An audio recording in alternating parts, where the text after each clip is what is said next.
She bought her own grave for $2, and everyone in Holt County knew it. That was what they said anyway. The men at the feed store in Granger's Ford, the women after Sunday service, the farmers who drove their wagons past the Callum homestead on the road north and slowed just enough to look at the smoke rising from the dugout chimney, wondering how much longer it would keep rising. They said it with something that wasn't quite pity and wasn't quite satisfaction, that particular blend of both that frontier communities reserved for people who refused to accept what the land had already decided about them. They said it through the autumn and into the early cold, and they waited. But that was October. This is August, and Amos Callum has been in the ground for 11 days. He died on a Tuesday, which felt like the kind of detail that shouldn't matter and somehow did. Not a Sunday when God was paying attention. Not a Monday when a man might be forgiven for starting the week poorly. A Tuesday, an ordinary, unremarkable Tuesday in July of 1887, when the heat pressed down on Holt County like a hand on a wound, and Verity sat beside her husband on the straw mattress they'd brought from West Virginia, and listened to his breathing change into something she didn't have a word for. Something that wasn't breathing anymore, but wasn't yet silence. The typhoid had taken 12 days from first fever to last breath. 12 days during which she had boiled every drop of water, changed the linens twice daily, with hands that cracked and bled from the lye soap, kept Iris and Cale and the baby Tobias away from the sick room by turning the far corner of the dugout into a territory of blankets and small games she invented on the spot. 12 days during which she had not slept more than 2 consecutive hours, had eaten what she could press into her mouth while standing over the stove, had prayed in the wordless way of people who have moved past language into something more desperate and more honest. Amos died at 10 minutes past 3 in the afternoon. She knew the time because she had been watching the light change on the dugout wall, that particular shift from white to amber that happened in late July when the sun began its descent, and she had thought he will see the evening. He did not see the evening. She buried him Thursday in the plot behind the dugout, the same ground where he had talked about planting apple trees. She dug the grave herself because there was no one else to do it. Her spade breaking through the hard July ground inch by inch while the children stayed inside, and Iris told Cale a story about a farmer who found treasure under his field, a story Verity could hear through the thin dugout walls and was grateful for in the specific way you were grateful for small mercies when large ones were unavailable. The neighbor women came Friday morning with bread and cold pork and quiet words that meant beneath their kindness the same thing: you cannot do this alone. Sell the claim, take the children to Kearney, find work as a domestic. A woman alone cannot prove up a quarter section. The words arrived wrapped in sympathy, which made them harder to refuse, which made them harder to hear. Verity thanked them. She ate the bread. She did not sell the claim. The neighbor men came Friday afternoon. There were 3 of them: Gus Fenner's older brother, Wade, the Brant boy, who was 19 and doing what his father sent him to do, and Carl Larson, who had the decency to look uncomfortable about the whole business, even as he loaded Amos's tools into the wagon bed.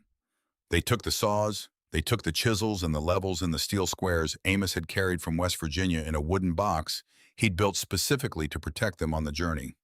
They took the maul and the draw knife and the set of auger bits, wrapped in oilcloth that Verity had given Amos the Christmas before Tobias was born. They called it Christian redistribution.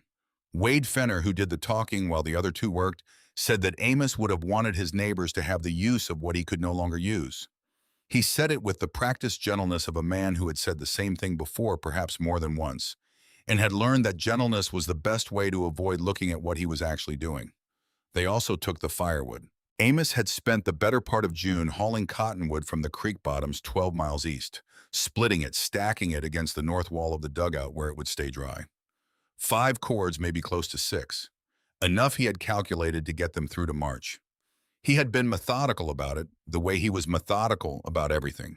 The same care he put into laying stone, into measuring twice and cutting once, into believing that if a man prepared carefully enough, the winters he couldn't control might leave his family alone. Wade Fenner's wagon made 2 trips. When it was gone, Verity stood at the corner of the dugout and looked at the indentation in the dirt where the wood had been, that perfect rectangular ghost of the stack. The packed earth still darker, where 6 weeks of shadow had kept it from drying out. Iris stood beside her. 6 years old, serious in the way of children who have understood that something terrible has happened, even if they can't name all its dimensions. She had been born in West Virginia in 1881, 3 years before the family made the decision to come west, and she carried in her face the particular seriousness of a child who has already moved once from everything familiar and understands that the world does not remain fixed. Iris's fingers found Verity's hand. "Mama, what did they take?" Verity looked at the empty ground where the wood had been. The words came out flat, stripped of the anger she would find later when the children were asleep. "Our winter." That night, after the children slept, she sat at the small table Amos had built from salvaged boards and did the arithmetic she had been refusing to do since the Tuesday he died. She did it on paper because she needed to see the numbers with her eyes, needed the physical act of writing them down to make herself accept that the situation was exactly as bad as she suspected. A Nebraska winter required fuel. 6 to 7 cords of wood at a minimum for a family of 4, or 2 to 3 tons of coal at prices that had never been lower than $40 a ton and were closer to $60 this year. She had a quarter cord of twisted branches Amos had gathered in May, not yet worth splitting. She had $3.20 in the tin box beneath the floorboards, the entire financial reserve of the Callum household, after paying the seed bill in spring. She had 40 pounds of flour, some dried beans, the vegetables she could harvest before frost, and a homestead claim that required 3 more years of continuous residence before the government would hand her the deed. Cale had been born in 1883, and Tobias in January of 1886, and she had come to Nebraska with Amos in the spring of that same year, the 2 older children already walking beside her when they stepped off the wagon into the Holt County grass for the first time.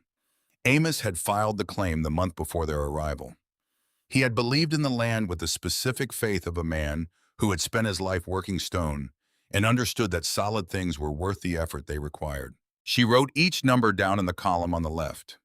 She wrote what she had in the column on the right. The columns did not balance.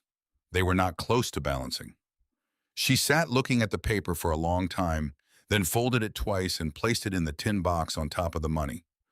Not because she couldn't bear to look at it anymore, because she had already memorized every number on it, and there was no point in leaving it out where Iris might find it and begin to understand addition. She blew out the lamp. She lay down on the mattress beside Tobias, who was 19 months old and still nursing, whose small body radiated warmth against her side.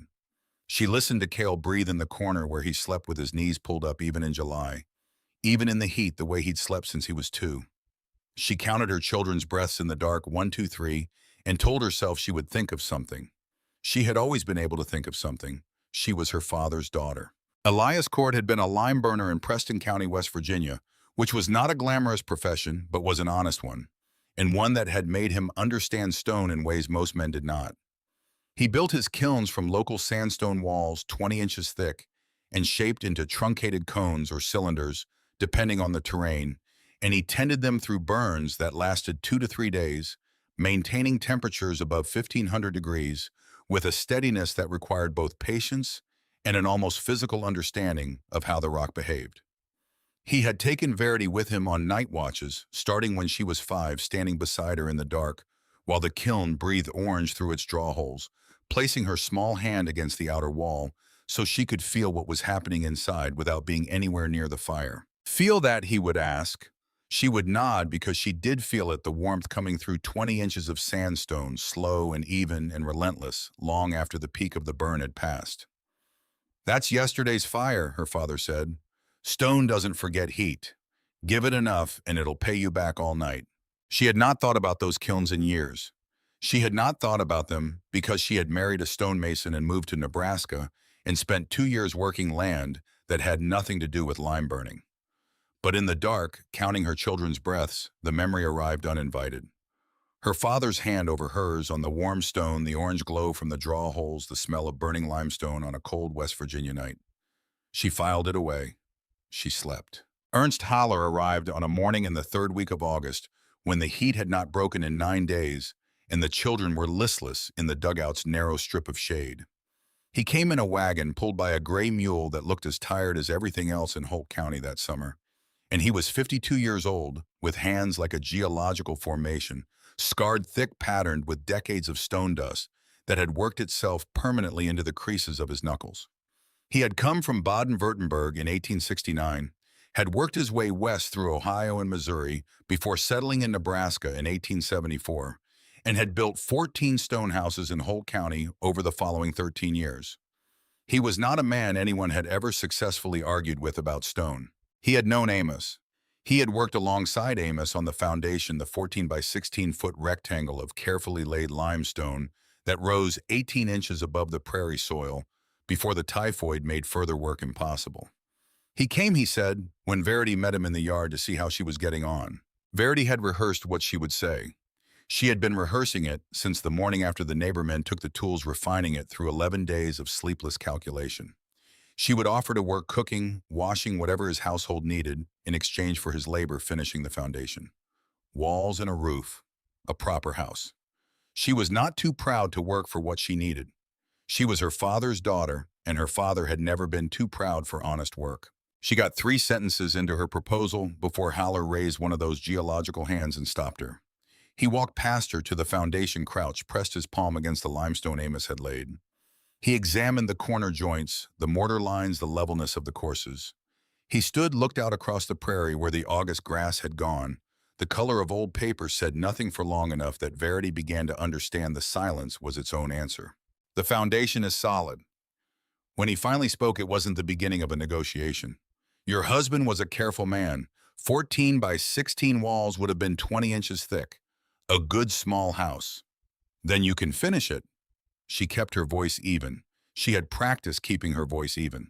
Haller shook his head, not unkindly, which was the part that made it worse. To raise walls and a roof, even a simple 300 hours of skilled labor. I cannot spare that before winter. I have 2 houses already promised, and the Brandt family is waiting on a chimney repair. He paused. You have no crop in the ground. You have no husband to plant one. I cannot take payment in promises. Verity said nothing. The arithmetic she'd done by lamplight did not include a counter-argument to this particular version of correct. Haller looked at her then with the expression of a man who had daughters of his own and had buried a wife and understood what it cost a person to stand alone with nothing but children and dirt. The expression did not change his answer. Go to Kearney, he said. Take the children, find work as a domestic. You will have a roof that does not leak. Your children will eat through the winter. The claim, abandon it. He spread his hands, that gesture of rough practicality that frontier men used when they needed to be brutal about something without taking responsibility for the brutality. The land will go back to the government. Someone else will file. It is only dirt, Mrs. Callum.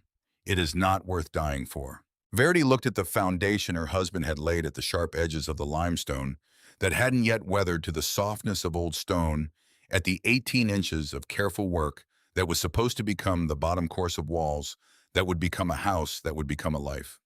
Amos had believed it. He had believed it through 2 Nebraska summers and 1 Nebraska winter, and a spring that flooded the lower quarter of their claim, and a summer that didn't. He had believed it until the fever took away his ability to believe in anything. I cannot leave, she said.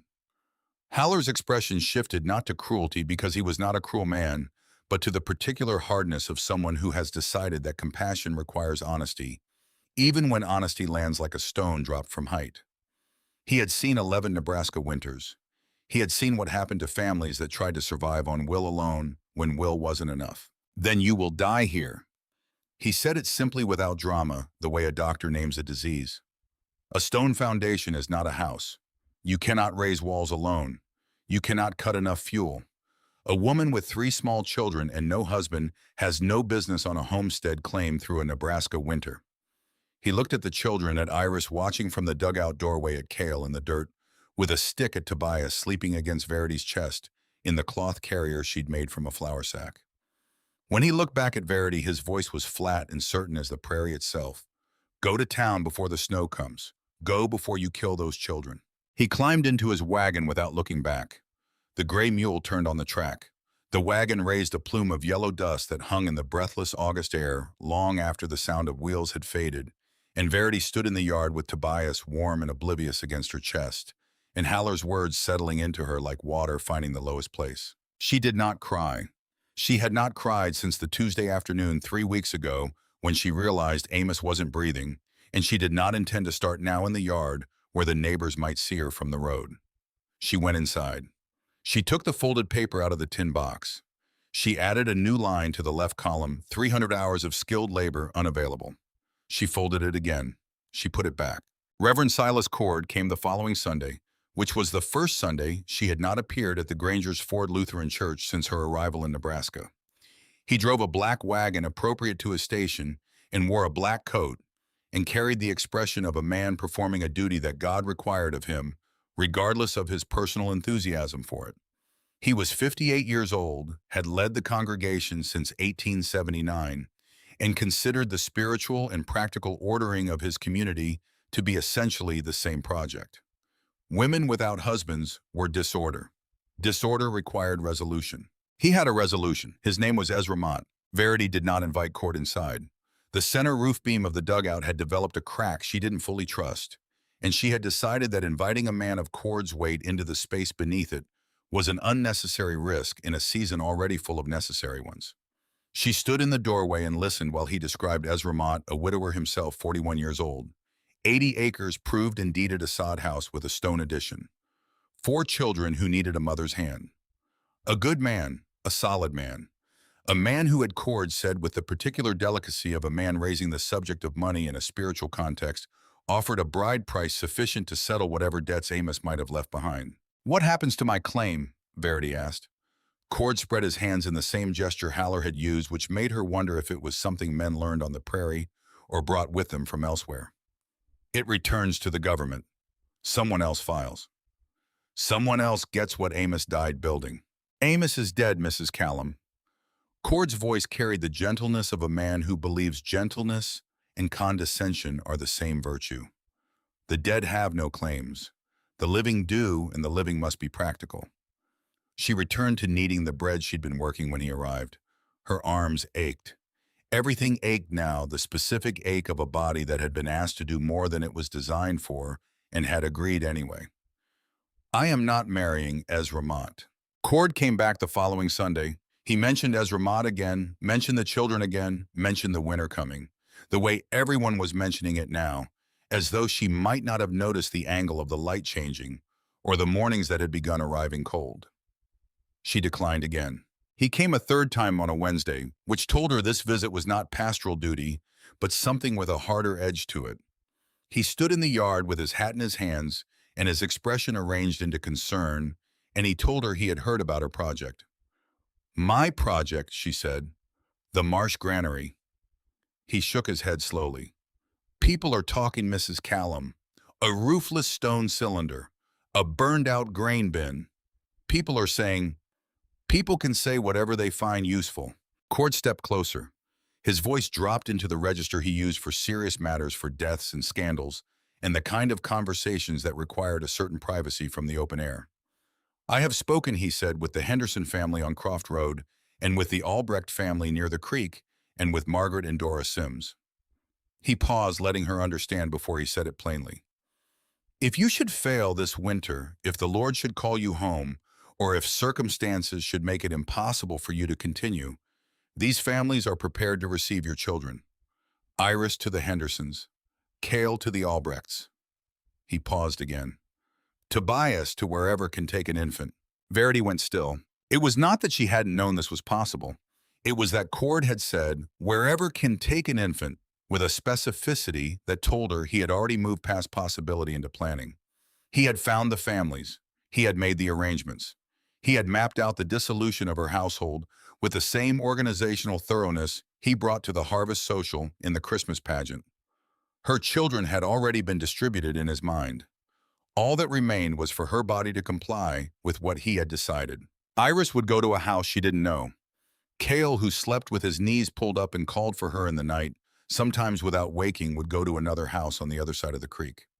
Tobias, 19 months old, still nursing, who had learned to walk 4 weeks ago, and still fell sideways when he turned too fast, would go somewhere unspecified, somewhere that needed infant labor, in whatever form a baby could provide it, which was to say, nowhere good. "I will not fail," Verity said. Cord smiled. It was a patient smile, a smile that had been waiting for exactly that response. "Pride comes before the fall, Mrs. Callum. I will pray for you. When the cold comes and you find yourself in need of Christian charity, I trust you will remember who offered it first. He put his hat on, climbed into his black wagon, and drove back toward Granger's Ford. Iris appeared at Verity's elbow. She had been inside, had heard everything through the dugout walls, which were thin enough that sound traveled through them like news. Her face was pale beneath its summer color. Mama. Her voice was careful, held very still the way Verity had taught her to hold breakable things. Are we going to be separated? Verity crouched to her daughter's level. She looked at the serious gray eyes, the tilt of the chin that was Amos's chin, the slight furrow between the brows that came from Verity's own mother. She pulled Iris close and held her and said the words she had no right to promise. Never, I swear it. She held the embrace one breath longer than she needed to, so Iris wouldn't see her face, while she was making it expressionless again. She had 7 weeks until first frost. She had a quarter cord of wood and $3.20. She had a homestead claim that would belong to someone else if she spent a single winter in Kearney, and a husband in the ground who had believed in this land until he couldn't believe in anything anymore. She had 3 children who needed to stay together, who needed to stay with her, who needed her to find a solution that didn't exist in the columns of numbers she'd written by lamplight. She went to the auction. The sheriff's sale was held the first Saturday of September in the yard behind Granger's Ford's general store, and Verity walked the 4 miles with Tobias strapped to her back in the flour sack carrier and Iris holding Cale's hand on the road beside her. She had heard that auctions sometimes offered equipment for fractions of its value, nails, lumber, hardware. She needed nails. She needed something, anything that might shift the arithmetic, even a small fraction, towards survival. The auction drew 30 or 40 people. Farmers looking for equipment, merchants looking for inventory, a few women at the edges like Verity, hoping for something cheap enough to matter. The auctioneer worked through his lots with the efficiency of a man who had somewhere else to be. A plow went for $14. A set of harnesses went for $9. A barrel of cut nails, she needed nails, she had itemized in her mental inventory of things required to make anything useful from salvage, went for $4.30, which was $4.30 more than she could spend on anything that didn't immediately feed her children. She watched each lot pass with the growing stillness of someone who has traveled a long distance for something that isn't there. Then the auctioneer read from his sheet the Marsh property. Harlan Marsh had been a farmer from Ohio who had come to Holt County in 1882, with a wife, a team of horses, and the specific ambition of a man who had grown up watching other people own land. He had filed his claim, built a sod house, then a small barn, then unusual for the county. Unusual enough that people had driven out of their way to look at it, a stone granary for storing wheat between harvest and sale. He had spent 18 months building it himself with seasonal hired help, learning as he went, making mistakes and correcting them, emerging with a cylindrical structure of native limestone that was by any objective measure overbuilt for its purpose. The walls were 24 inches thick. The interior diameter was 12 feet. The height was 20 feet. He had intended it to last 100 years. In the spring of 1887, the barn caught fire. The flames reached the sod house before Harlan could do anything except run toward the barn, trying to save the horses. He did not come back out. His wife Della gathered what she could carry and went to relatives in Kearney, and the claim went to the county for back taxes, and now it was being sold piece by piece in a yard behind a general store in August heat that made the air above the packed dirt shimmer like water. The auctioneer described the property in the bored voice of a man reading from a legal document rather than telling a story. 160 acres of unimproved grassland, the burned foundation where the house had stood, the charred remains of a barn, 1 stone granary walls intact, fire damage to the roof. The granary is standing, the auctioneer said. Stone walls to 20 feet interior sound. Roof burned clean through nothing but walls and sky. He looked out over the crowd. Starting bid $5 for the granary and salvage rights to the debris on the property. Silence, he waited. $4. Silence, Vishem. $3. Gentlemen, $3 for good limestone walls and a full acre of salvage. Still nothing. The men in the crowd studied the ground, studied the sky, studied anything that wasn't the auctioneer's face. A burned-out roofless stone tube 6 miles north of town was not useful to anyone who had other options. $2. The auctioneer's voice had acquired the particular flatness of a man lowering his expectations in real time. $2 for the granary. Come now. Verity raised her hand. She didn't know afterward how to explain the precise sequence of thought that led to the gesture. She knew the granary was useless, a roofless cylinder charred and abandoned, a monument to the Marsh family's catastrophe. She knew she could not live in it. She knew what everyone in the crowd would think of the woman in the black widow's dress putting $2 toward a burnstone tube when $2 was most of what she had. But Amos had mentioned the Marsh granary once 2 summers ago when they had driven past it on the road north. He'd slowed the wagon without being asked the way he slowed at anything built of stone, and he had looked at it for a long moment with that particular expression he wore when he was understanding how something worked. "Those walls are 2 feet thick," he'd said. Not to her specifically, just noting it the way her father used to note things about limestone formations on the hillside above Preston County. Just saying it out loud because it was worth saying. She raised her hand. She remembered at that same moment the lime kilns, her father's hand over hers on the warm stone wall, the orange glow from the draw holes. Stone doesn't forget heat. Give it enough and it'll pay you back all night. $2 to the woman in back. The auctioneer squinted at her. "Do I hear 250?" No one spoke. "Sold, $2. He pointed his gavel at her. "Name, Verity Callum." He wrote it down. He handed her a deed of salvage and pointed north. 6 miles that direction. Take what you want, leave what you can't use. It's yours. She paid with coins from the tin box. She had $1.20 left. She folded the deed of salvage and put it in the pocket of her black dress against her hip, where she could feel its edges through the fabric. Iris walked close to her on the road home, too old at 6 to reach for her hand in public, but close enough that their arms brushed with each step. "What did you buy, Mama?"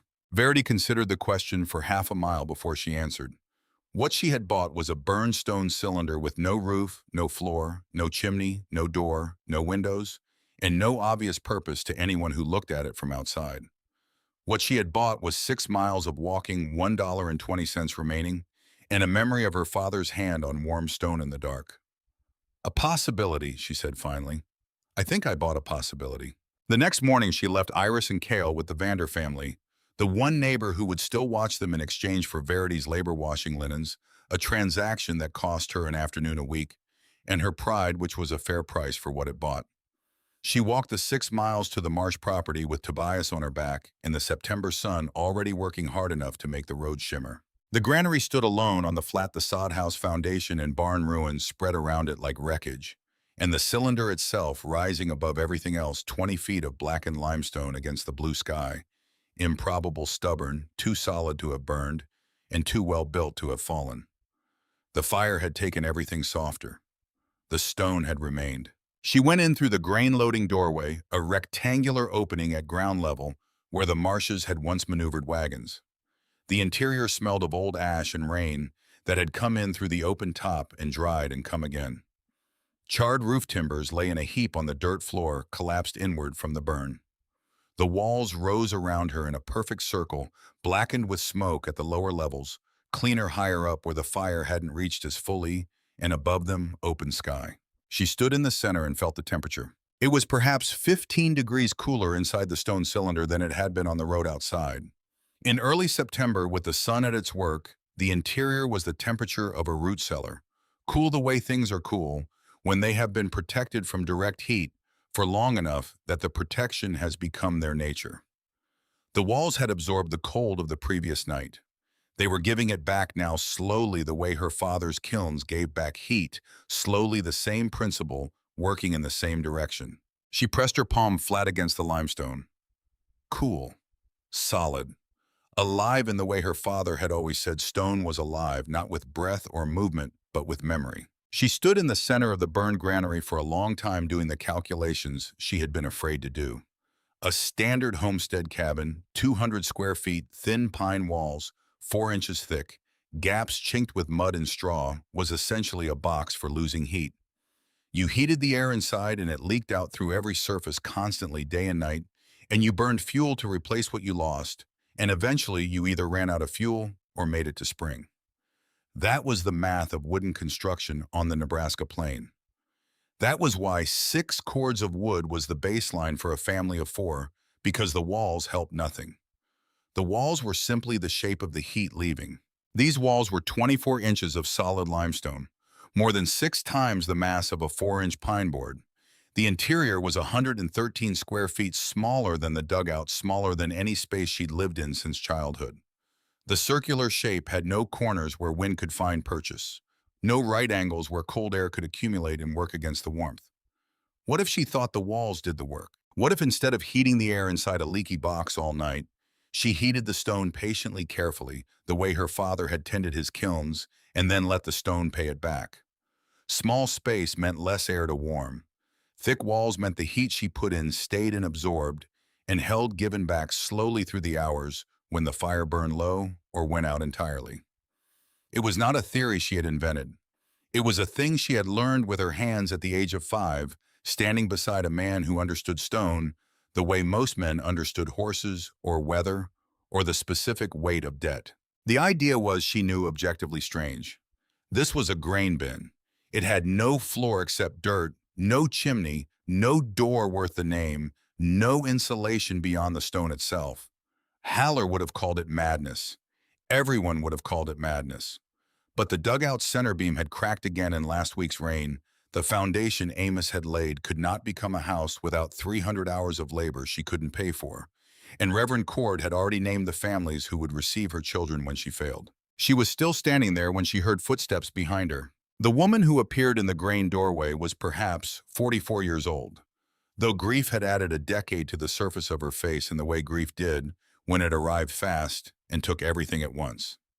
She wore black, not the faded practical black of a widow making do, but the full mourning black of someone who had not yet begun to make do. Her name was Della Marsh. She had walked out from Kearney. She had heard someone bought the granary. She had needed to see who. She stood in the doorway and did not step inside. She looked at the walls her husband had built in 18 months of Saturdays and weekday evenings and stretches of hired help that cost more than he could afford. Her eyes moved over the stones with the expression of someone reading a letter they've memorized. "My husband spent 1.5 years building these walls," Della said. "He said they'd last 100 years. She looked up at the open sky where the roof had been. "He was right about the walls." Verity waited. "What do you think you're going to do with it?" Della's voice carried no cruelty, only the exhausted curiosity of someone who has already lost everything and is therefore free from the fear of losing more. "Store yourself in it like wheat." Verity looked at the circular walls, at the charred timbers on the floor, at the 12 feet of open sky overhead. The words, when she said them, sounded even more improbable out loud than they had in her head. "I think I'm going to live in it." Della stared at her. The stare went on long enough to constitute its own answer. Then unexpectedly a short sound that was almost a laugh, and not quite. "There's no floor, no windows, no chimney. You'll choke on your own fire or freeze when it goes out. Those are your 2 choices." "I'll cut a hole for a chimney." Through 24 inches of limestone. Della looked at Verity's hands, the cracked knuckles, the lime under the nails from the last wash she'd done for the Vanders. "With what?" "A hammer, a chisel, an inch at a time." Della turned and looked out through the doorway at the flat Nebraska distance, at the ruins of the barn where her husband had died running toward horses he could not save. She was quiet for long enough that Verity thought she might simply leave without answering. "Whatever you think you see in these walls," Della finally said, her voice carrying the particular flatness of someone reporting on a country they have visited and do not intend to return to, "it isn't there. My husband built this for wheat. We never thought of it as anything but a grain bin." She paused at the doorway. "It isn't a house. It won't become one. I'm sorry. She walked away across the burned marsh ground without looking back, her black dress moving against the dead grass, and Verity stood alone in the stone cylinder, with the ash on the floor and the open sky overhead, and the walls cool against her palm. She thought about Cord's arrangements, about Iris going to the Hendersons, about Tobias going somewhere unspecified, about the word wherever and what it contained. She thought about her father in the dark beside the kiln, the orange light, the warm stone under her small hand. The charred timbers on the floor had burned on their outsides, but not through their cores. She could see it from where she stood, the dark crust around wood that was still solid at its heart. 8 of them, maybe. long enough to span from a center post to the top of the walls if she could manage the geometry. She began counting what she had. 8 timbers, dirt floor, 24-inch stone walls standing to 20 feet, a doorway already cut, 113 square feet of interior space, a principle she had learned at age 5 that she now needed to be true with her children's lives. She had 6 weeks until first frost, $1.20, and no alternative that kept her family together. She walked home in the long September light with Tobias sleeping against her back, the deed of salvage folded in her pocket, and her father's voice in her memory, saying what he had always said about stone, that it remembered, that it held, that if you gave it enough, it would pay you back all night. She needed it to pay her back for an entire winter. She was going to find out if it would. The first timber weighed more than she did. She knew this before she tried to move it, knew it the way you know certain things about your own body, not from measurement, but from the specific quality of resistance, when she looped the rope around it and leaned into the pull. The rope bit into her shoulders through the flour sack padding she'd folded into a makeshift harness, and the timber moved perhaps 2 inches in the dirt before stopping with the finality of something that had decided where it belonged. She rested, she repositioned, she leaned again. The burned timbers from the marsh barn lay scattered across the foundation ruins. A quarter-mile from the granary collapsed in the specific disorder of a structure that had failed all at once, rather than gradually. Most were too far gone, split lengthwise from the heat, the wood fibers separated into something that crumbled at a touch charcoal wearing the shape of lumber. But 8 of them had burned only on their outer surfaces. She tested each one with her thumbnail, pressing into the char to find the solid core beneath. And those 8 were still sound where it mattered. Not pretty, not the kind of timber a carpenter would choose. The kind a woman with no money chose when they were what was available. The distance from the barn ruins to the granary was roughly a quarter-mile. Each timber she estimated weighed somewhere between her own weight and half again her weight. She could not lift them. She could drag them one at a time with the rope harness over her shoulders and her boots finding purchase in the September grass covering perhaps 50 yards before she needed to stop and breathe. The children helped where the arithmetic of their ages allowed. Iris at 6 was strong enough to carry the hand tools and to walk ahead, scouting for ground that would take the timber's weight without the rope catching on grass clumps. Cale at 4 had decided the whole operation was a kind of race and stationed himself at the granary doorway to call out Verity's progress in the counting system he'd invented, which bore no reliable relationship to actual distance, but kept him occupied and out of danger. Tobias rode on her back in the carrier, too young for any of it, occasionally reaching forward to grab a fistful of her hair with the cheerful acquisitiveness of a child who has not yet learned that some things are not for grabbing. 8 timbers, a quarter-mile each direction. She covered the distance 16 times over 3 days in the September heat, arriving home each evening with shoulders bruised purple beneath her calico dress, hands so stiff from gripping the rope that she had to soak them in the water bucket before she could work the buttons on the children's nightclothes. She ate standing. She slept like a stone dropped into deep water, immediate total, without the brief conscious interval that normally separates lying down from sleep. On the morning of the 4th day, she stood in the granary doorway and looked at 8 charred timbers laid out on the floor in the cool interior air, and felt something she was careful not to call pride, because pride had a way of preceding the part where things went wrong. The roof design came from a thing she'd seen once in West Virginia, where her father had roofed a storage shed with a center post wheel configuration because it was the cheapest way to cover a circular space, and once in Nebraska, where a settler named Grote had used the same principle for a soddy addition. The mathematics were not complicated. You stood a central post in the middle of the space, ran your rafters from its top to the top of the walls, and the structure held itself up by the same principle as an umbrella, each rafter supporting the others through the shared tension at the center point. She dug the post hole in the center of the granary floor with the short-handled spade, working down 18 inches through the packed dirt and the ash layer and into the cooler soil beneath. The tallest of the salvaged timbers went in first, plumb by eye, because she had no level packed with dirt, tamped hard with the butt of the spade until it stood without her hands. It reached to 12 feet, 4 feet below the top of the stone walls. She lashed a crosspiece to its top to give the rafters a surface to bear against, using the baling wire she'd found in the marsh debris, twisted double for strength. Then the rafters, one by one, each one lifted from the floor and walked upright and tipped to lean against the center post while she climbed the barrel she'd positioned against the wall to lash the upper end of the stone. The timbers didn't fit perfectly, some ran long, some came up short. The angles were approximate rather than exact, but rope compensated for what geometry couldn't solve.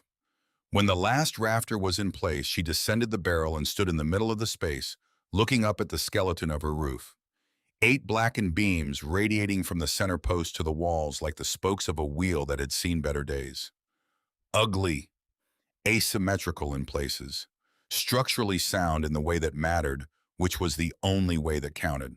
Kale looked up at it with the serious evaluation of a 4-year-old who has decided to have opinions. "It looks like a spider," he announced. "It does a little," Verity agreed. "A burned spider." "Yes." He considered this. "I like it." The sod cutting started the following Monday. Prairie sod in September was a specific kind of brutal the root systems had been building for years, interlocking and compressing into a mat dense enough that the cutting spade required her full weight on the step to drive it through. Each brick came out of the ground in a cloud of dirt and an argument between the roots that didn't want to be separated, weighing perhaps 20 pounds when wet from the previous night's dew. She cut the bricks 2 feet long, 1 foot wide, loaded them into the hand cart she'd built from a salvaged wagon wheel and barrel staves, pushed the cart to the granary, climbed the barrel, laid the sod over the rafter framework with the grass side down, pressing each brick firmly against the ones beside it. The roof grew slowly a few square feet per day, sealing the granary piece by piece against the sky. The work moved at roughly the speed of a very slow argument, 3 or 4 square feet per day. Her hands blistered on the spade handle. The blisters broke the skin beneath, hardened into something that didn't blister anymore, but ached in a deeper way. She laid the sod in overlapping courses the way her father had taught her to think about any covering shingle sod, even paper on a window, always starting from the lower edge and working up so that water followed gravity away from the joint rather than into it.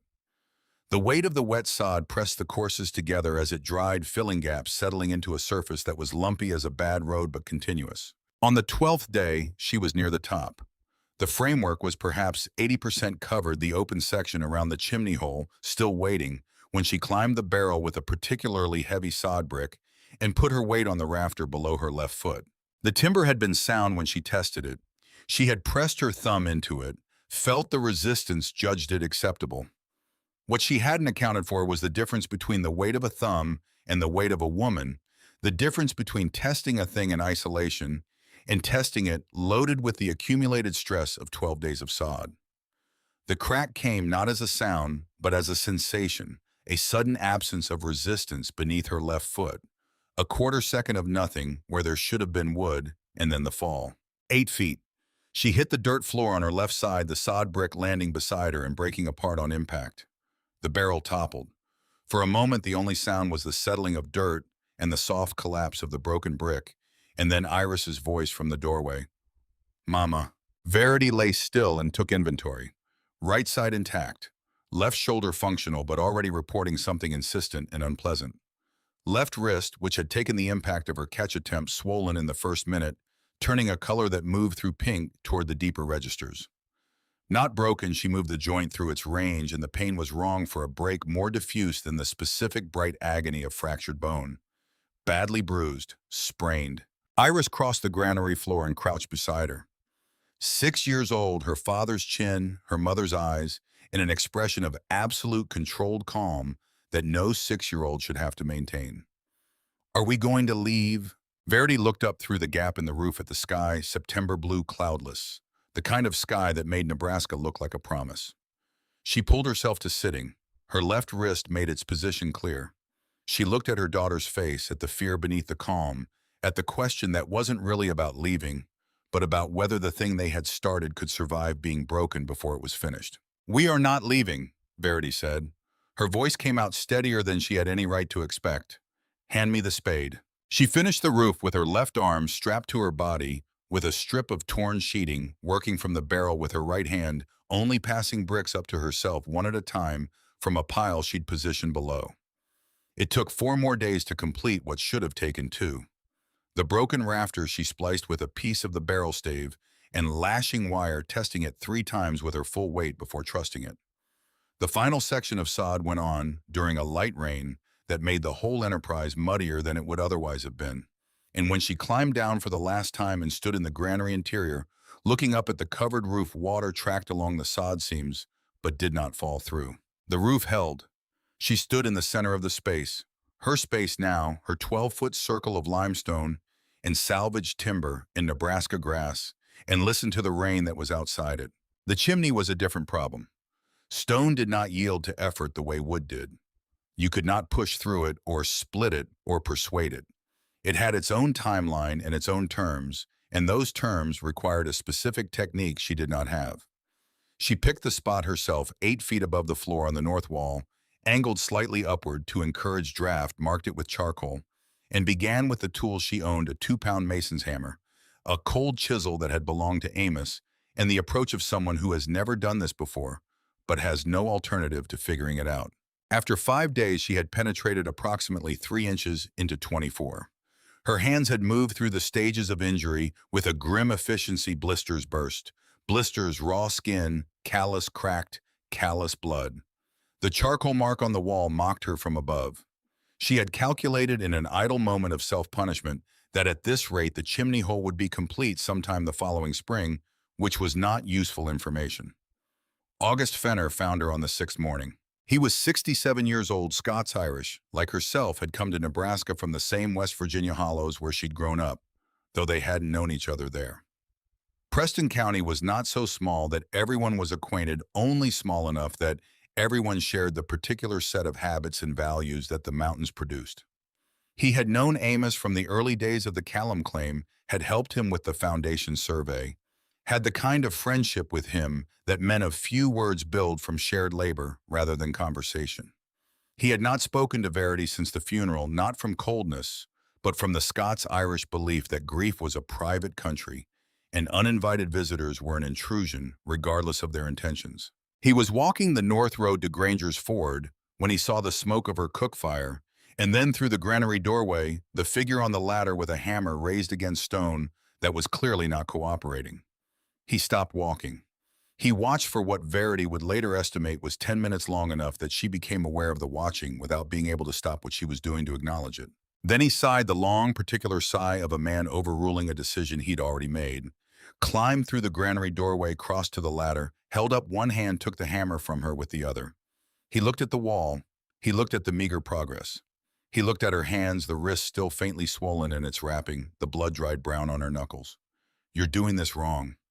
His voice had the Appalachian flatness that Preston County put in a person for life. "I know. You need guide holes first. Drill them in a circle at your diameter, then work the stone between them."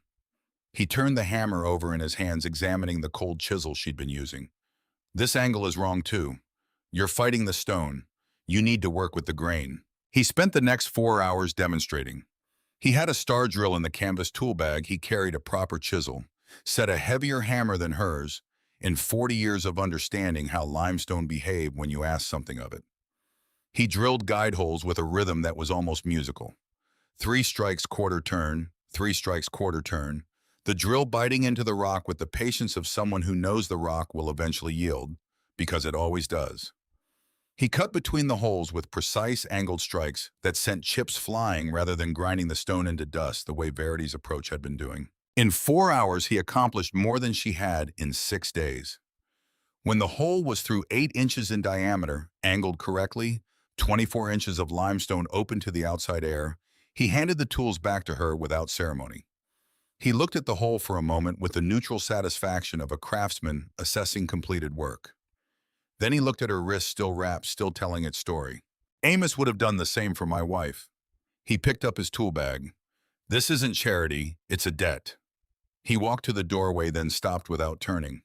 "You'll want to hang a damper, something to close it when the stove isn't burning. Otherwise, you'll lose half your heat up that hole on cold nights." He left. Verity stood in the granary with the smell of fresh-cut limestone in the air and a hole through her wall that let in a column of September light. And she understood something about debt that she hadn't understood before, that it moved in directions you didn't plan for, that Amos's careful, quiet way of being useful to people had created a kind of credit that could be drawn on after he was gone, that a man's reputation was a thing that outlived him if he'd built it right. She hung a piece of tin over the chimney opening attached with a wire pivot that let her open or close it from below. She caulked the edges with a mixture of ash clay from the creek bottom and water that her father had used for the same purpose in West Virginia. She moved the box stove from the dugout into the granary center, a half-day operation involving the wagon borrowed from the Vander family, 3 trips, 1 incident, where the stovepipe nearly went down the creek bank, and a final arrangement that put the stove 6 feet from the wall and 2 feet from the center post. She ran the new stovepipe up through the chimney hole and sealed the gap with more clay compound, checking the seal from outside by holding a wet finger near the edge, while Iris lit a twist of dried grass inside and watched for smoke that came anywhere but the top of the pipe. The draft worked. Smoke rose.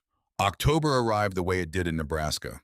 Not gradually, not as the slow cooling of late summer, but as a kind of decisive statement. The 23rd brought the first hard frost. The ground stiff by morning, the water in the bucket outside, wearing a skim of ice that Cale broke with his finger before breakfast with the delight of a child discovering a new fact about the world. That night, Verity built the first real fire in the granary stove. She did not build it large. She had thought carefully about this, had thought about it since the September afternoon she'd stood in the granary and understood what the walls could do, and she built it the way her father had built his kiln fires in the early stages, feeding the heat into the stone rather than into the air. Small fuel steady burn the stove, working at a controlled temperature, rather than a peak one giving the limestone time to absorb, rather than letting the heat flash through too fast to be captured. Within the first hour, the air inside the granary climbed from 41 degrees. She had borrowed a thermometer from the Vanders in exchange for 3 jars of preserved green beans to 50 degrees. Not warm, barely comfortable, requiring a coat for sitting still. But the fire was already banking toward coals. The initial wood consumption finished the stove beginning its slower work. At midnight, she checked the temperature. 54 degrees. The fire had burned down to embers. She had fed it nothing for 2 hours. She crossed to the north wall and pressed her palm flat against the stone. The limestone gave back warmth, not dramatically, not like a campfire, but steady and even and real. The heat it had been absorbing since the fire began, now radiating outward into the air at the pace the stone chose, rather than the pace she would have dictated. She held her hand there for a long time, feeling it. Her father's kilns had worked in exactly this way. The fire did its work on the stone held. What it received, the stone paid it back slowly over the hours that followed. She had watched it dozens of times as a child. She had known it worked. But knowing a principle is different from feeling it happen inside your own walls, in the structure you built with broken hands and a borrowed spade, and 8 timbers you dragged across a 1/4 mile of Nebraska grass. She pulled her blanket tighter. She watched her children sleep, Iris and Cale on the mattress along the east wall curve, Tobias in the wooden box she'd fitted with a layer of straw and 2 folded blankets. The granary was quiet. The wind was outside it. The stone was warm. It worked. November rewrote the terms. The first serious cold arrived in the second week of front that dropped the temperature to 5 below zero overnight and stayed there for 3 days with a northwest wind that ran 40 miles per hour across the flat country with nothing substantial between it and the granary walls, except the granary walls.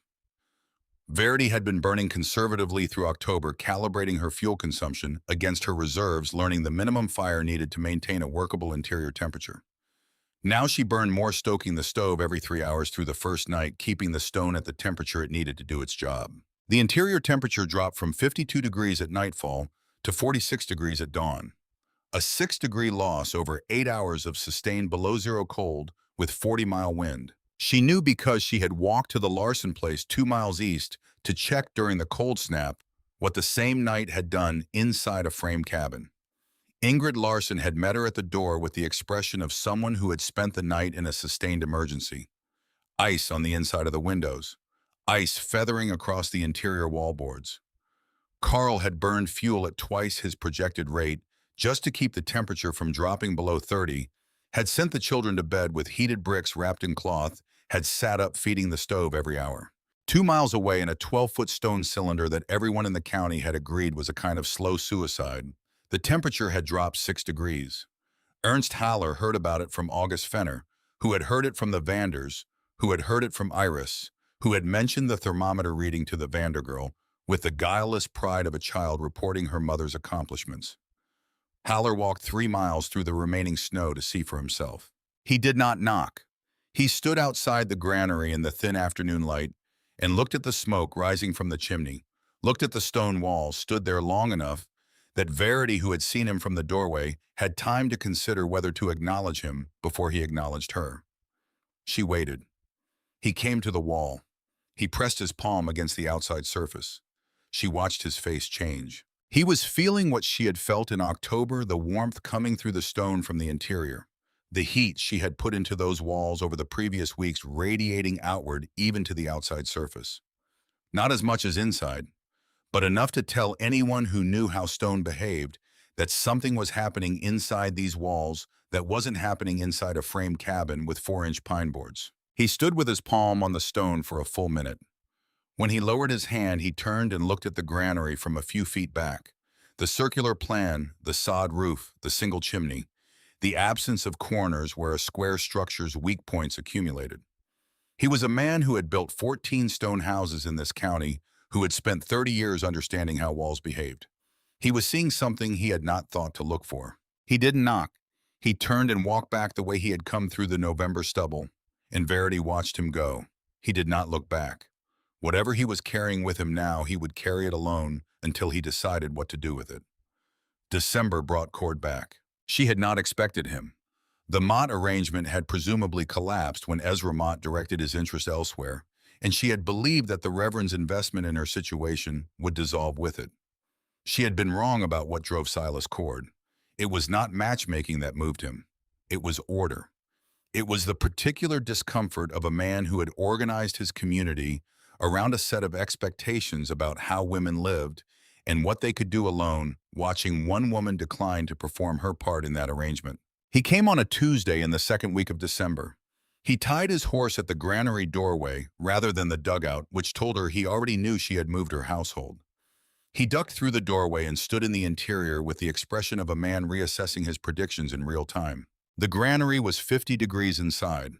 Iris and Cale were at the plank table, a board laid across 2 barrels, doing the lessons Verity had written out for them each morning. Tobias sat on his blanket on the floor, playing with smooth creek stones, building small towers, with the focused satisfaction of a person for whom creation and destruction have not yet been distinguished as opposites. Cord looked at all of it. He looked at the rope shelves along the wall curve, the stacked cow chips, the thermometer on its nail.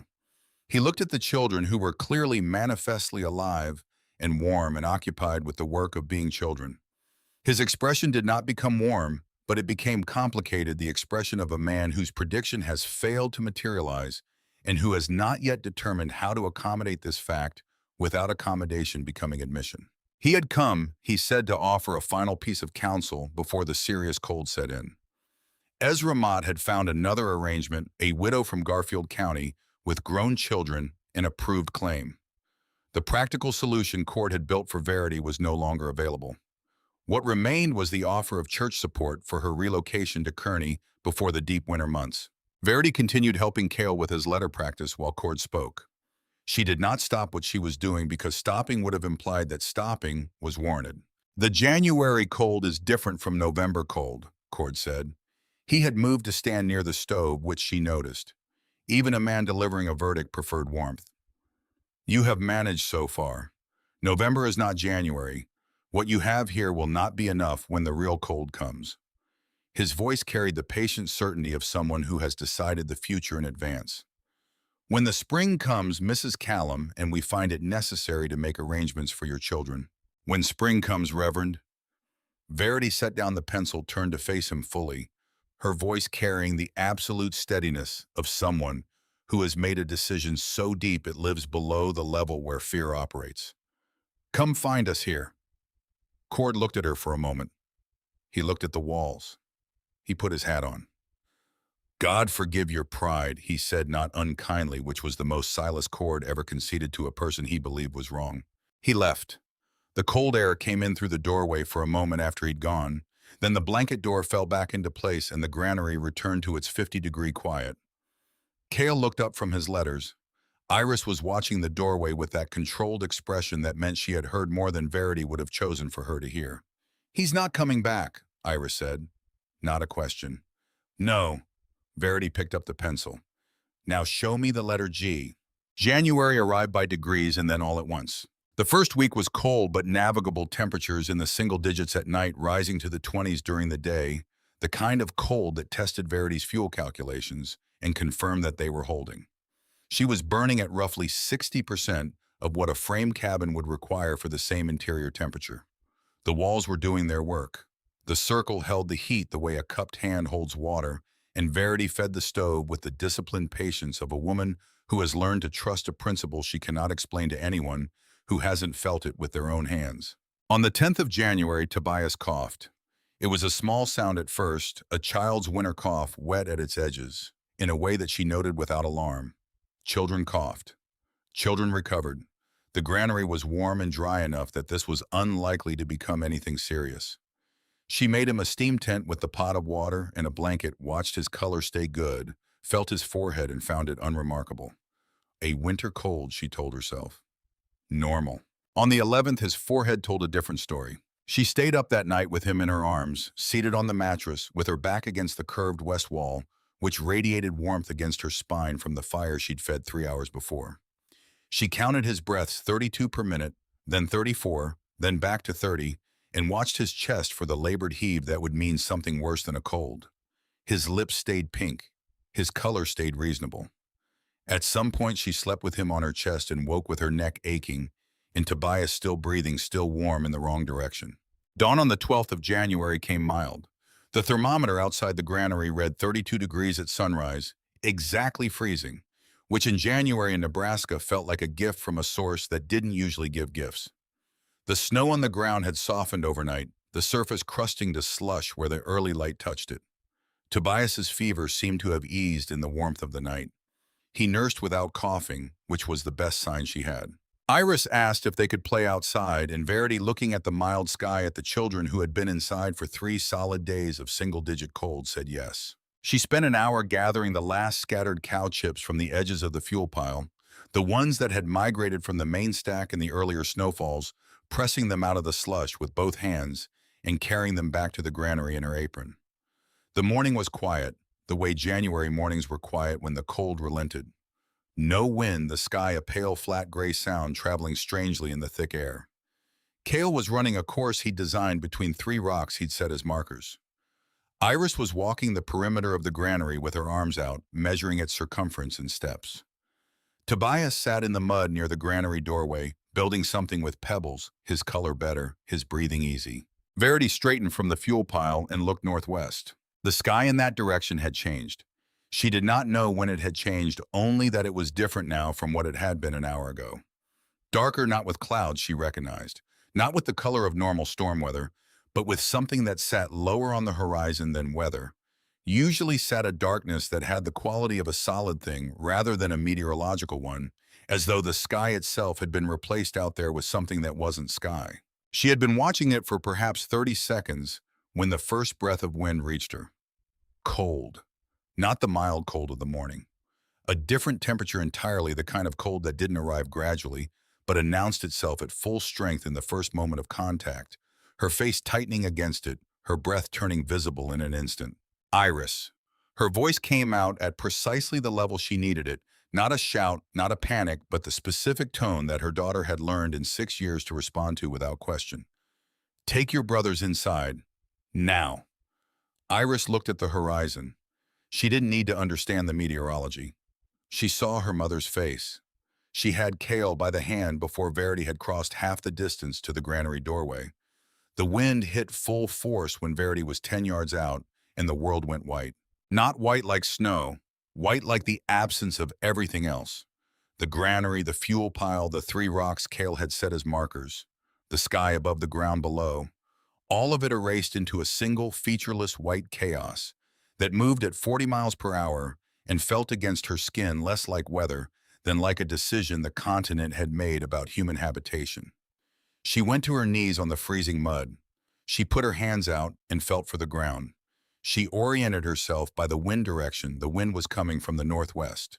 The granary was southeast of her current position, 10 yards, perhaps 12, and she crawled. Her hands found the curved stone wall after what felt like a long time, but was probably less than a minute. She followed the curve. Her fingers found the edge of the doorway, opening the blanket door, whipping against its tie in the gust, and she pulled herself inside. The children were already there. Iris had pulled her brothers to the center of the floor, away from the walls where the drafts came through the gaps around the doorway frame, and she was sitting with Kale pressed against her left side and Tobias in her lap, her arms around both of them, her face carefully composed into the expression of a 6-year-old trying to be the thing the moment required. Iris's voice when she spoke was steadier than the wind had any right to allow. I closed the damper on the stovepipe. I remembered what you said about the heat. Verity sealed the doorway. She stuffed the gaps with the rags she'd prepared in November against exactly this eventuality.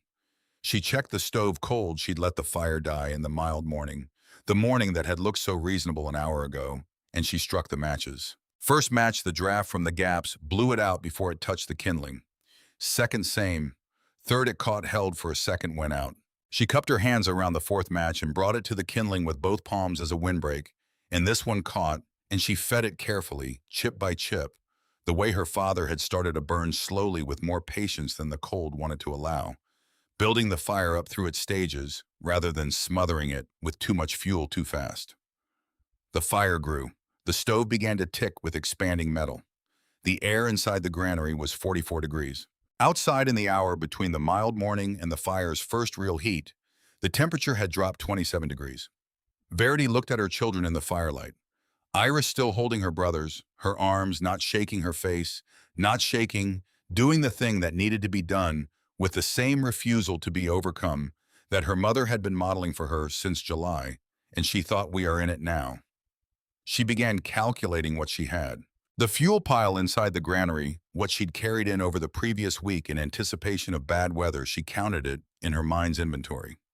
Cow chips stacked along the east wall curve, perhaps the equivalent of 2/3 of a cord. Twisted hay cats in the bundle near the door, 20, maybe 22. Wood scraps from the barrel stave project a few pounds at most. What was outside in the main fuel pile was unreachable. Whatever that storm was building to it had already made the outside world inaccessible in ways that wouldn't be reversed until the wind stopped. She fed the stove. She watched the stone begin to warm. Outside, the temperature was still falling. Tobias coughed once sharply, and she looked at him across the firelight and saw that the mild morning had been a lie.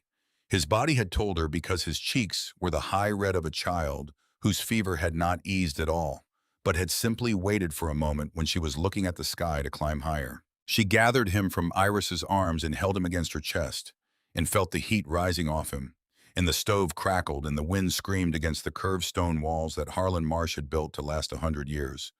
And Verity Callum began the longest night of her life. The wind did not sound like wind. It sounded like the land itself had decided to speak, and what it had to say was not negotiable. She fed the stove with a chip, then another, building the interior temperature back from 44 degrees with the controlled urgency of someone who knows that panic and fuel are the same resource and both are finite. The limestone walls had cooled during the mild morning, not to ambient outside temperature, but enough that they had less stored warmth than they would have carried through a normal night of steady burning. She was starting partly from scratch. She needed to reload the stone before the night got serious, needed to drive heat into those 24 inches of rock, while she still had fuel enough to drive it. Tobias burned against her chest.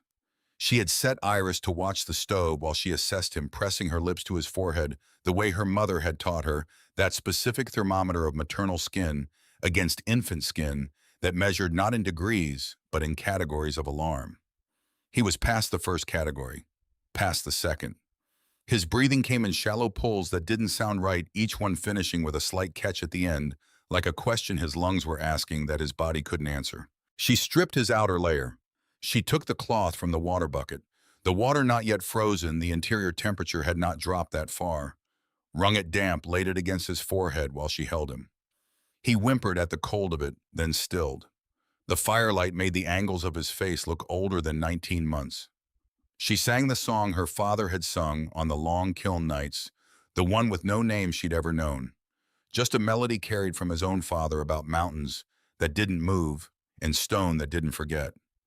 She sang it to keep her own hands steady while Iris tended the stove with the careful diligence of a child who has understood that the fire is the difference between two futures. Outside, by her reckoning, the temperature had dropped to somewhere around 15 below zero. She measured it instead by the way the wind found every imperfection in the doorway, sealing and sent hair-thin streams of frozen air across the floor, by the way the stovepipe rattled in its chimney fitting with each gust, by the way the stone walls, even warming, exhaled cold from the mortar lines in faint traceable currents. She fed the stove. The temperature climbed 44, 47, 50. The stone was drinking the heat, now absorbing it, the way dry ground absorbs the first rain fast, without much visible result. At first, the heat disappearing into the mass, rather than radiating back yet. This was the necessary stage. This was what her father called feeding the stone rather than feeding the room. You didn't feel warm yet. The stone was getting warm. There was a difference, and the difference was the whole of the principle. At 7 in the evening, Tobias's fever spiked. She felt it happen, felt it as a sudden escalation in the heat coming off his body, a jump rather than a gradual rise. His small frame going rigid for a moment before relaxing into something that frightened her more than the rigidity had. His eyes opened but did not focus. She stripped him entirely, every layer, her hands working the small buttons by feel, because she was watching his face rather than her fingers. She laid him on the blanket in the warmest spot on the floor, the center of the circular space where radiation from all directions of wall converged, and she bathed him with the damp cloth, his whole body, arms, legs, the back of his neck, where fever gathered, methodical and without pause. Iris sat beside Tobias with her hand on his ankle, not holding it, just there. Cale had fallen asleep against the east wall, his breathing the deep, reliable breathing of a 4-year-old who has exhausted his capacity for being frightened and crossed over into sleep as the only available exit. Iris was not asleep. She had been awake since the storm hit, doing whatever each moment required. "Tell me what to do," Iris said. Verity looked at her daughter across Tobias's body. 6 years old, Amos's chin, the controlled gray eyes that did not look for permission before they decided to be brave. "Keep the cloth wet. Change it every few minutes. Don't let him roll." She paused. "Talk to him. He knows your voice." She went back to the stove. The fuel calculation had become the central fact of the night, the arithmetic that underlay every other decision. She did the numbers each time she fed the stove, a running inventory she could not write down because writing it would not change it. Cow chips she had burned through, perhaps a third of the indoor pile. Hay cats, 8 of the 22 gone. Wood scraps nearly finished. At the current burn rate, she had fuel until somewhere between midnight and 2 in the morning. After that, whatever remained in the outdoor pile was buried under drifts she could not see and certainly could not reach in a zero-visibility wind that had already put her on her knees in the 10 yards between the fuel pile and the doorway. Whatever she had inside was the sum of the night. At 10 o'clock, the interior temperature was 52 degrees. Outside, from the behavior of the wind and the sounds the walls made under it, the temperature had reached 22 below zero. The storm was not diminishing.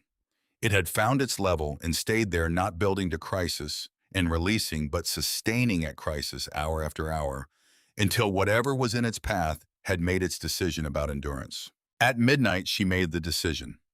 She had perhaps a dozen cow chips left, 6 hay cats.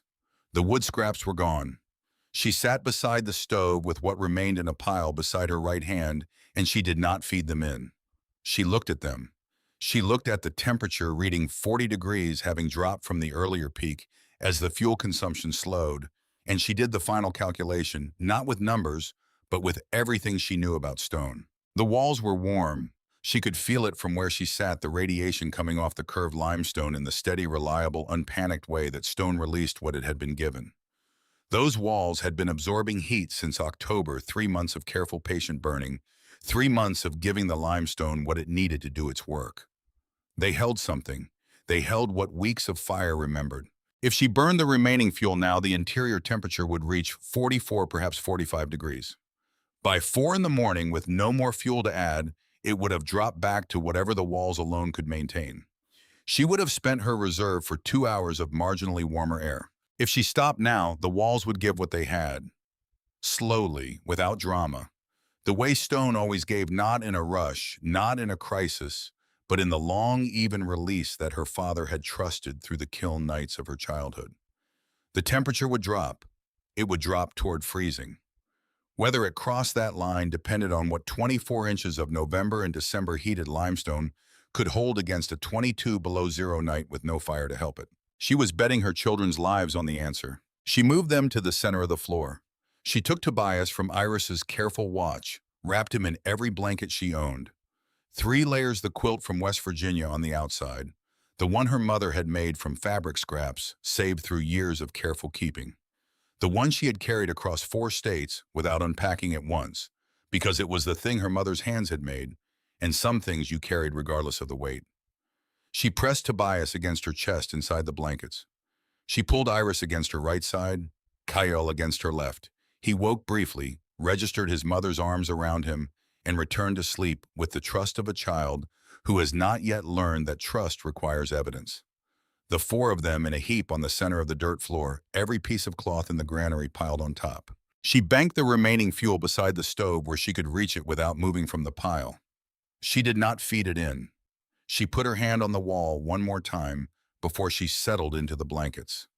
The stone was still warm. Not the warmth of a fire, the warmth of weeks. Her father's voice came to her across 30 years and 1,000 miles of distance. Stone doesn't forget heat. Give it enough, and it'll pay you back all night. She pulled the blankets over her children's faces until only their noses showed. She waited. The temperature dropped. She tracked it by feel, by the quality of the air against the inch of her face above the blanket line, by the density the cold acquired as the hours moved. 40 degrees, she estimated. 36. The walls were radiating. She could still feel it when she extended her arm from the blanket pile and held her palm toward the curved stone. Not warmth you could live in. Not warmth that would make anyone comfortable, but warmth that was measurably present, measurably more than the air around it. The stone was keeping its promise. It was paying back what weeks of careful fire had put into it 1 degree at a time, slower than she would have chosen, exactly as slow as stone required. Tobias's fever broke at 2 in the morning. She felt it happen, the sudden slackening of his body against her chest, the shift from the rigid burning tension of high fever to something softer and wetter. His skin releasing the heat it had been hoarding in the particular way fever released all at once, in a rush of sweat that soaked through to her own clothing beneath the blankets. He made a small sound. His hand, which had been fisted against her collarbone for hours, opened. His fingers found her shirt and held loosely, and she felt his breathing change, not the labored shallow pulls of the sick hours, but something longer, easier, his chest rising and falling with the unconscious confidence of a body that has decided to stop fighting and simply rest. She did not move for a long time. She held him and counted his breaths, 26 per minute. 24 evening out, the catch at the end of each exhale, gone his lungs asking and answering their own question without hesitation. She put her lips against the top of his head, damp, warm in the right way. Now the fever's wrong heat replaced by the body's own temperature finding its level. She wept. She had not wept since the Tuesday in July when the light changed on the dugout wall. She wept now with her face pressed into her son's damp hair, her body shaking inside the blanket pile, silent, because she did not want to wake the other 2. Iris's arm tightened around her waist. Iris was awake. Iris had perhaps not slept at all. Verity felt that arm tighten and said nothing, and Iris said nothing, and the silence between them held more than either of them had words for more than 6 years, and 29 years combined, could have put into language. At some point she slept. She woke to a quality of light she did not immediately recognize, not the orange of firelight, not the dark of the storm night, but the pale gray of early morning coming through the gaps around the blanket door. She lay still and listened. The wind had stopped. The silence after the wind was its own kind of loud, the prairie holding its breath in the aftermath of what it had done. She could hear Cale's breathing. She could hear the faint creak of the center post settling in the cold. She could hear very distantly a bird, one bird somewhere, making its argument for life in the stillness. She checked the temperature by the feel of the air against her face. Cold. Below freezing, she could see her breath condensing in the gray light, could feel the weight of the cold against the inch of skin above the blanket line. But not the killing cold of midnight. The walls had held through the worst of it, had given back the last of what they carried, had reached equilibrium somewhere that was cold, but was not death. She fed the remaining chips into the stove. 6 of them, the last of what she'd saved. The kindling caught on the first match. She pulled the blanket door aside. The world outside was white in the absolute way of a landscape that has been remade overnight, not merely covered, but replaced the familiar topography of the Callum Claim, gone under 4 feet of snow. In some places, the drifts shaped by the wind into forms that had nothing to do with what lay beneath them. The fuel pile was a smooth white mound. The apple tree plot behind the dugout where Amos lay was indistinguishable from everything else, a whiteness continuous with the whiteness of the sky. The temperature outside, by any reading she could make from the behavior of the air against her skin, was somewhere below 30, below zero, possibly lower. The coldest point of the storm had come after the wind stopped the way it sometimes did, the moving air moderating the worst of the temperature, the stillness that followed allowing the thermometer to find its true bottom. She stood in the doorway with Tobias on her hip, awake now, alert his color, normal reaching for her hair with the cheerful acquisitiveness of a healthy child, and she looked at the white world that had tried to kill her children. Behind her, Iris, then Cale, both wrapped in blankets, both standing in the doorway of the stone cylinder that everyone in Holt County had agreed was a kind of slow suicide. Both breathing, both alive in the specific, unremarkable, extraordinary way that people are alive when they have survived the thing that was supposed to prevent it. Inside the granary, the temperature was 32 degrees, exactly freezing. The walls had given everything they held and were now the same temperature as the air around them spent cold, their reserve exhausted. But the stove was burning. In an hour, it would be 40 degrees. In 2 hours, 45. The walls would begin absorbing again, rebuilding for the nights ahead, remembering the new fire the way they had remembered every fire since October. The system was still working. It would keep working as long as she kept feeding it. She did not know yet what had happened across the rest of the county. She would learn it in pieces over the following days as the roads were broken and the dead were counted, and the stories moved from farm to farm, the way stories moved in places where people lived far enough apart that news traveled slowly and landed heavily when it arrived. 2 miles east, Carl Larson had kept his family alive by slaughtering his milk cow and bringing his wife and 4 children into the warmth of the dying animal through the worst hours of the night. They survived. They lost the cow, which meant they lost the milk income. The butter, the cheese, the calf she was carrying lost the spring before it arrived. They were alive, which was the essential thing, though the cost of being alive would take years to finish paying. 6 miles north, in a frame cabin with walls that had never been chinked properly, a family named Draper had gone to bed on the night of the 12th, expecting to get through it the way they had gotten through November and December. The husband had stoked the fire high before sleeping. The fire burned out by 2 in the morning. The walls did what 4-inch pine walls did against 22 below zero. They were found in the spring, a man, a woman, 2 children, still in their beds. The cold had been so complete that there had been no struggle. They had simply gotten colder until they stopped. Across the Great Plains, the final count reached 235 dead. Children walking home from school caught in the open when the front hit frozen within sight of their houses. Women who stepped outside for a moment and lost their direction in the white chaos and were found days later in snowdrifts 50 feet from their doors. A teacher in the eastern part of the state had led her students into a haystack and kept them alive through the night by making them march in place. 3 children lost parts of their feet, but all of them lived. Another teacher had tried to lead her students home through the blizzard. 5 of them did not survive the attempt. 235 dead. The children's blizzard, the papers called it when the papers came. The schoolhouse blizzard, the deadliest January storm in the recorded history of the plains. Inside the stone granary on the Callum homestead in Holt County, Nebraska, the temperature at dawn had been 32 degrees, 6 degrees above the temperature at which the human body begins its final negotiation with cold. 3 children breathing. Ernst Haller came on the 3rd day after the storm, when the main road had been broken by the county and the drifts had consolidated enough to walk over rather than through. He came alone on foot rather than wagon, which told Verity he had not been certain the road was passable enough for a horse.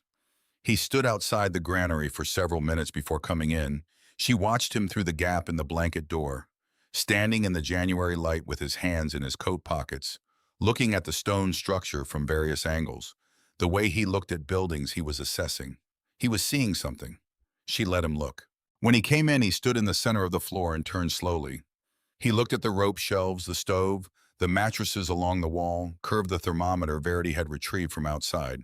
Once the wind stopped, it read 49 degrees, now the stove doing its work, the walls absorbing again. He looked at the three children, Iris at the plank table with her lessons, Kale asleep on the mattress, Tobias sitting up in his box playing with smooth creek stones. He walked to the north wall and pressed his palm against it. He held it there. The silence between them had the weight of something that needed to be said and hadn't found its shape yet. Verity waited. She had learned from years of watching Amos work alongside men who said little and meant much, that some admissions needed space around them, the way a fire needed air crowded, and it went out. I was wrong. 3 words, no qualification, no passive arrangement that would soften whose wrongness it was. A man who had survived 11 Nebraska winters and built 14 stone houses in this county, standing in the 12-foot circle of a burned grain bin that a widow with 3 children and $1.20 had turned into a working house, saying the thing plainly. Verity said nothing. She let the words stand on their own, which was what they deserved. Haller kept his hand on the stone. The shape, he said almost to himself, working through it the way a craftsman worked through a problem that had been bothering him for months. No corners for the wind to grip. The circular plan sheds pressure instead of catching it. I've always built square because houses are square, because that's what a house is. He paused. That's not a reason. That's a habit. The walls remember, Verity said. My father taught me that. He burned lime in West Virginia, built his kilns round and thick for the same reason. The stone holds what you give it and pays it back when you need it most. I just scaled it down to a size I could heat. Haller turned from the wall. He looked at her with the particular attention of a man revising an assessment he'd made months ago. Others will want to know how you did this. Then I'll tell them. I have no secrets worth keeping. He nodded. He moved toward the doorway, then stopped in the way that men stopped when they had one more thing to say and weren't certain they should say it. Your husband, he began. He started again. Amos was a careful man. He laid a good foundation. He did not look at her when he said it. He looked at the stone wall beside the doorway, at the mortar lines, and the carefully matched courses of limestone. He would have been proud of what you built on it. He left before she could find words for what those 2 sentences cost him to say, which was probably what he intended to say, the thing, and be gone before it became something he had to stand in the middle of. Verity stood in the doorway and watched him walk back down the road toward Granger's Ford, his figure growing smaller against the white distance. And she thought about the word proud, what it meant from a man like Ernst Haller, what it cost him, what Amos would have said about receiving it. She thought Amos would have ducked his head and said nothing, the way he dealt with compliments, making himself small until they passed. She thought he would have been pleased in the private, wordless way he was pleased by things he'd worked hard for. She thought he would have looked at the granary, then at her, and not said anything at all, because some things between people who know each other well don't require language. She pulled the blanket door closed against the cold. Delamarche came a week after Haller, arriving from Kearney on the stage as far as Granger's Ford, then walking the 6 miles out on the broken road, her coat carrying the packed snow of the journey, when she arrived at the granary doorway. The expression on her face was different from September, not hopeful exactly, but cleared of something that had been present before. The heaviest layer of despair had lifted, not because things had gotten easier, but because she had spent weeks watching to see whether the thing she'd said couldn't work had worked, and now she knew. She walked around the granary twice before coming in, touching the stone at intervals. The way a person touched something they needed to verify was real. She looked at the sod roof Verity had built, the chimney, the sealed doorway. She came inside and sat on the overturned barrel and looked at the stove and the walls and the children and the thermometer reading 47 degrees in January. I told you it wouldn't work, Della said. You weren't wrong to doubt it. Verity handed her a cup of the thin coffee she'd been rationing since December. I doubted it myself until November. Della looked at the walls her husband had spent 18 months building for wheat. He never thought of it as anything but a grain bin. We never thought of living in it. Her voice carried something that was not regret. Exactly, regret requires imagining a different choice, and Della was not a woman who had energy left for imaginary choices. It was recognition. The particular recognition of someone who has learned that the thing you built for one purpose contained all along a capacity for another one entirely. Neither did I, Verity said, until I didn't have anything else. Della turned her cup in her hands. Outside, the January light came in flat and pale through the gap in the doorway. Iris was teaching Kale a counting game she'd invented, her voice patient, in the way she did everything. Tobias was asleep in his box, his breathing, even his color, the normal color of a child who has come through something and emerged from the other side intact. "I've been thinking about filing a new claim," Della said carefully. "Something small, just for myself." She looked up. "I don't know how to build a roof. I don't know how to cut stone for a chimney." She stopped, then started again with the directness of a woman who has decided that indirection costs more than it saves. "Would you show me what you did here?" Verity stood set down, her cup crossed to where she kept the charcoal stick she used for the children's lessons. She crouched at the dirt floor, the packed earth that had served as floor for 6 months now, smooth and hard as compressed clay, and she began to draw. The circle, the wall thickness, the center post, the rafter angles, the chimney placement and the draft angle, the fuel calculation per square foot of stone versus wood construction. The principle underneath all of it, the thing her father had said in the dark beside a West Virginia kiln to a small girl who didn't yet know she was learning something she would someday need. They spent the afternoon on the floor of the granary with charcoal diagrams spreading across the packed dirt, Della asking questions that told Verity she had spent the weeks since September thinking about stone with the attention of a woman who had watched stone save another woman's life. By the time the light began to fail, Della had the beginning of a plan. 80 acres in the western part of the county, a circular structure smaller than this one if the cost required it. Walls she would build in the spring with hired help. When Della was leaving, pulling her coat against the cold at the doorway, she looked back at the interior one last time. The stove, the sleeping child, the 47-degree air in January, the stone walls that had given back their stored warmth through the coldest night in the history of the plains. "My husband built this to hold wheat," she said. "He didn't know what else it was capable of." She paused. "I think that might be the most important thing I've learned since he died, that things are capable of more than you build them for." She walked out into the January late afternoon, and Verity watched her go the way she'd watched Haller go until the distance absorbed her. The following Sunday, Verity took her children to church. It was the first time she had been inside the Grangers Ford Lutheran Church since the Sunday of Amos's funeral. She dressed the children in their best, walked the 4 miles with Tobias on her hip and Iris holding Cale's hand on the road beside her, and went in through the front door and took a pew in the middle. Reverend Cord was already at the pulpit. He stopped speaking for a fraction of a second when she came in, something no one else in the congregation would have noticed, and that she noticed precisely because she had been watching for it, because she understood that the pause was its own acknowledgement, the only one he would make. He resumed his sermon without looking at her. The congregation had rearranged itself around her survival, the way water rearranged itself around a stone, closing over the event, smoothing the surface, incorporating the fact of her continued existence into the community's understanding of itself, without revisiting what that survival had required them to ignore. The women who had brought bread in July and quiet advice to leave now nodded when she settled into her pew. The men who had come with wagons on the Friday after Amos's burial now found reasons to study the floor or the middle distance. Ezra Mott in the back pew did not look at her at all. Cord's sermon was about God's provision, about the ways providence worked through the material world, about the lesson of the previous week, the storm and its dead, the families that had survived and the families that had not, and how all of it was evidence of God's hand moving according to purposes that exceeded human understanding. He said that the Callum family had been preserved by God's mercy.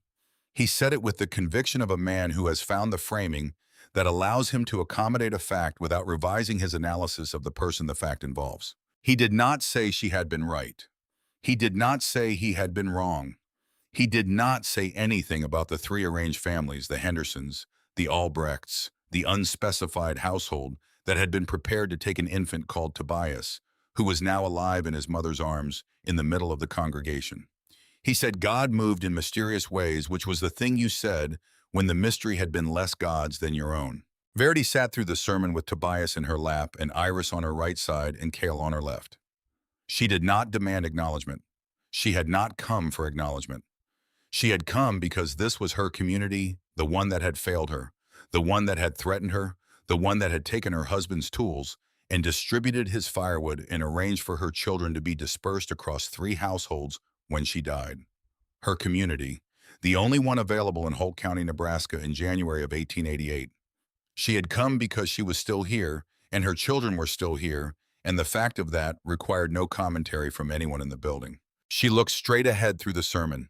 She sang the hymns. She shook hands at the door on the way out briefly without lingering the handshake of a woman who has somewhere to be and knows where it is. Spring came the way Nebraska spring came, not gently but decisively, the cold releasing its grip over 3 weeks in March that felt like negotiation and ended in April with a warmth that seemed almost excessive after what had preceded it. The prairie turned from white to brown to the specific pale green of new growth, finding its way through the winter damage. And Verity opened the granary door on a morning that smelled like thaw and stood in the doorway looking at the claim that would belong to her in 3 more years. She had ended the winter with something she had not expected a surplus: 12 cow chips, 4 hay cats, a quarter cord of cottonwood she'd traded labor to obtain in late February. She stood at the end of winter with fuel remaining, which meant she had not merely survived. She had planned correctly. By the spring of 1888, 7 stone structures modeled on the granary design stood in Holt County. Haller built 3 of them himself, smaller than the houses he'd built before. Walls thicker plans, circular or rounded at the corners. The economies of mass and shape applied with the precision of a man who has understood something late and intends to make up for the lost time. He did not advertise that the principle had come from Verity. He also did not deny it when asked directly which was the closest thing to credit that a man of his particular pride could manage, and she considered it sufficient. Families came from Garfield County, Wheeler County, the eastern edges of Rock County, to see the granary and ask questions. Verity answered all of them. She drew the diagrams on paper now instead of dirt, had a small inventory of them that she handed over without requiring the visitor to start from scratch. She explained the wall thickness calculation, the ratio of interior volume to wall mass that determined fuel efficiency, the value of the circular plan in high wind conditions. She explained what her father had taught her about stone and heat and memory, the West Virginia kiln knowledge translated to Nebraska limestone, the same principle wearing different material in a different state. She never asked payment for the knowledge. Amos had built his reputation by being useful to people, and she was using what he'd left behind. The homestead claim came through in the spring of 1892. 5 years after Amos had been buried in the apple tree plot, and 4 years after the children's blizzard. She signed the papers in the land agent's office in Kearney on a Tuesday in April. Another Tuesday, she noted her life organized around Tuesdays, in ways she'd stopped trying to interpret, and walked out with a deed to 160 acres of Holt County, Nebraska in her name. Verity Callum. Her name. Her land.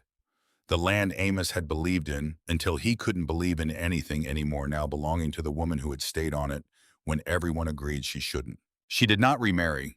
The question came up as it came up for any widow who managed to be neither dead nor bankrupt after a sufficient interval, and she considered it each time with the same honest evaluation she applied to any decision, and each time concluded that what she had was working. She had her claim.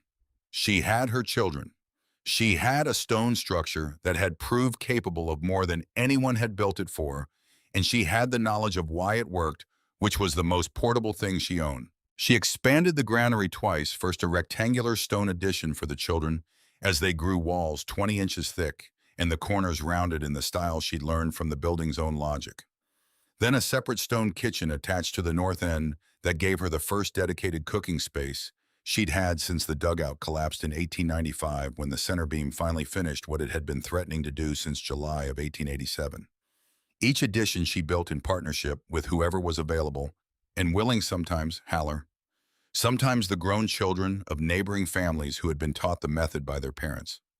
Sometimes Della Marsh's hired men in exchange for Verity's advice on Della's own building projects, which had expanded well beyond the original 80-acre claim into something that resembled by the late 1890s a small enterprise. The original granary, the 12-foot circle with the walls that Harlan Marsh had laid in 1884 and 1885, stood unchanged at the center of it all.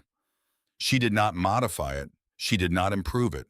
It had been sufficient at the moment she needed it to be sufficient, and she left it as testimony to that sufficiency the same way you left a tool on the wall after it had done the thing that needed doing. Iris married a farmer from the western part of the county in 1903, a quiet man with a good eye for stone and the specific virtue of listening more than he spoke. Cale took over the homestead management when Verity's health began its gradual declension in the years after 1910, bringing to the work the same methodical patience he had brought to everything since childhood, including the September afternoon at age 4, when he had stationed himself at the granary doorway and counted his mother's progress in a numbering system. No one else understood, absolutely certain that what she was doing would work, because he had not yet learned the particular adult skill of productive doubt. Tobias, the 19-month-old, who had burned with fever through the worst night of the children's blizzard, whose breathing Verity had counted through the dark hours of January 13th, while the walls gave back their last warmth, became a schoolteacher in Kearney. He was a good one by all accounts, patient with slow learners challenging to fast ones, certain of the opinion that the most important things a person learned were rarely the things they thought they were learning at the time. He lived until 1961, long enough to see Nebraska change from the place his mother had survived into something she would not have recognized, long enough to be the last living person who had been inside the granary on the night of the children's blizzard as a passenger rather than a captain. He never talked much about that night. When people asked, and people asked because the story had acquired the particular permanence of local legend, the kind told at church suppers and in newspaper retrospectives on the anniversary of the storm, he would say only that he had been too young to understand what was happening. That his clearest memory of the whole winter was the smell of the stone walls when his mother held him against them in the mornings. That the smell was warm. Verity Callum died in March of 1917 on a Tuesday at the age of 60, when the winter had finally finished its argument with the prairie and the first green was starting at the base of the dead grass. She had outlived Amos by 30 years. She had outlived the dugout which had been pulled down in 1895. She had outlived the initial skepticism about round stone buildings in Holt County, which had been replaced by a regional preference for them that the County Historical Society would later note in its records, without explaining its origins particularly well. She died in the stone kitchen addition, in the bed Cale had moved there for her, when the stairs became difficult with the granary wall visible through the window and the smell of early spring coming through the gap where the window didn't quite close. The original granary was demolished in 1943 when the family that had purchased the Callum claim decided to put in a grain elevator that required the footprint the old cylinder occupied. The stones were pulled apart with a team and a chain and hauled to the fence line along the North Road, where they were stacked into a dry-laid limestone fence enclosing the pasture. The fence is still standing. No one who drives past it knows that those stones once formed a circle 12 feet across with walls 24 inches thick.